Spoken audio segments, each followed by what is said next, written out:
एक गांव में कन्हैया नाम का लड़का रहता था। वो अनाथ था। रामा नाम के गांव के सेठ जी के पास काम किया करता था। भले ही कन्हैया घर के काम किया करता था, लेकिन उसे परिवार के सदस्य की तरह देखा जाता था। रामा सेठ जी के घर के पास एक छोटी झोपड़ी में रहता था। क्या रे कन्हैया, रात के समय कहाँ गया था? तेरे घर के पास आई थी, तू दिखा नहीं। कल रात को हमारे गांव के मंदिर के पास नाटक रखा था, वो देखने गया था माँ।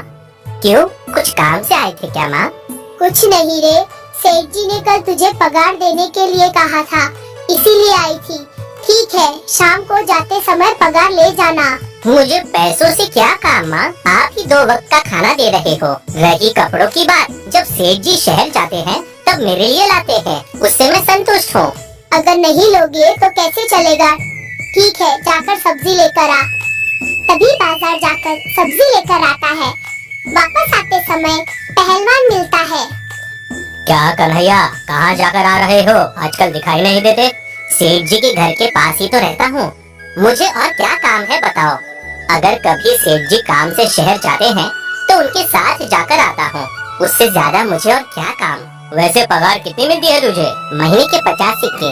मतलब तूने बहुत पैसे जमा कर रखे होंगे, तू थोड़ी ना खर्च करता होगा। पैसे छुपा कर रखने से अच्छा है मुझे 1000 सिक्के दे दे, समझा तू? बाप रे, 1000 सिक्के मैं नहीं दूंगा, मैंने जमा किए हुए पैसे हैं, मुझे बेकार में देने की जरूरत नहीं। मैं तुझे महीना खत्म होने से पहले 50 सिक्के ज्यादा दूंगा। क्या सच में 50 सिक्के ज्यादा दोगे?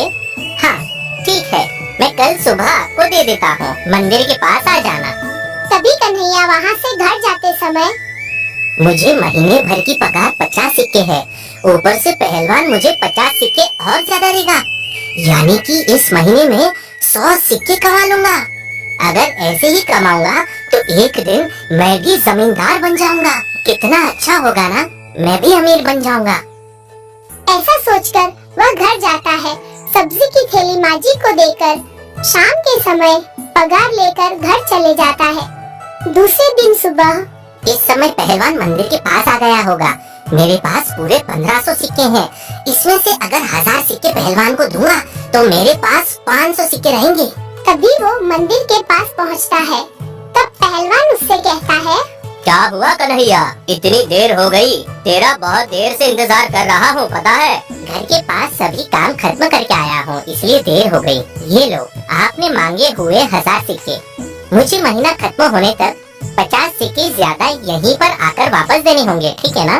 तू फिक्र मत कर, महीना खत्म होने से पहले ही तुझे वापस ला कर दूंगा, ठीक है ना? तभी 1000 सिक्के पहलवान को देकर वापस घर की ओर लौटता है। तभी 6 महीने गुजर जाने के बाद, क्या रे कन्हैया, क्यों इतनी चिंता में है? क्या हुआ?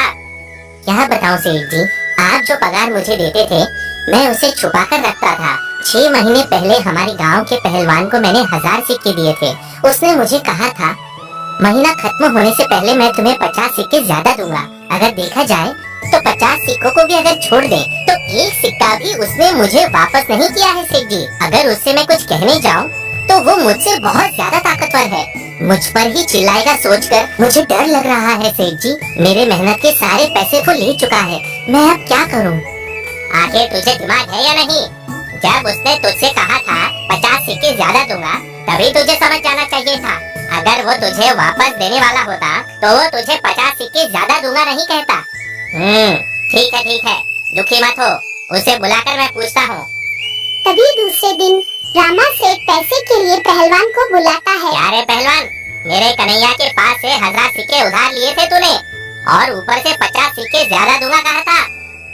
पैसे वापस दे, 6 महीने हो गए, एक भी पैसा नहीं दिया। अरे मुझे पैसे मिलने में देर हो गई सेठ जी, इसलिए दे नहीं पाया। 2 महीनों में पूरे पैसे 50 सिक्कों के साथ दे दूंगा। ज्यादा नखरा मत कर तू, वो पैसे तो कभी के जुए में हार गया होगा। तू क्या करेगा मुझे नहीं मालूम, तुझे हफ्ते भर का समय देता हूँ, पूरे पैसे वापस लौटा दे, नहीं तो राजा जी के सामने ले जाकर तुझे कौन सी सजा देनी चाहिए मुझे पता है। ऐसा मत कीजिए सेठ जी, मैं आने वाले हफ्तों में पूरा पैसा ला कर दूंगा। तभी हफ्ता खत्म होने से पहले पहलवान पैसे लाकर दे देता है। फिर कन्हैया कहता है। सेठ जी बहुत बहुत धन्यवाद आपका, मेरा पैसा मुझे मिल गया। हाँ